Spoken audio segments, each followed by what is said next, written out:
Hello friends, welcome to DSP graphics.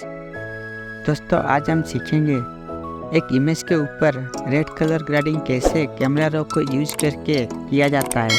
तो देरी ना करते हुए ट्यूटोरियल को स्टार्ट करते हैं।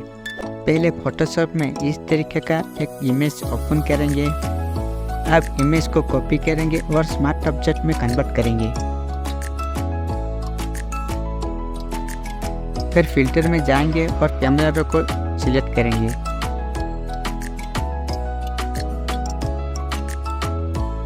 अब यहाँ से दोस्तों सेटिंग को ध्यान से देखिए, बहुत कुछ सीखने को मिलेगा।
अगर ट्यूटोरियल अच्छा लगा हो तो चैनल को लाइक, कमेंट, शेयर और सब्सक्राइब कर दीजिए। मिलते हैं और एक नए अमेजिंग ट्यूटोरियल के साथ। तब तक के लिए थैंक यू।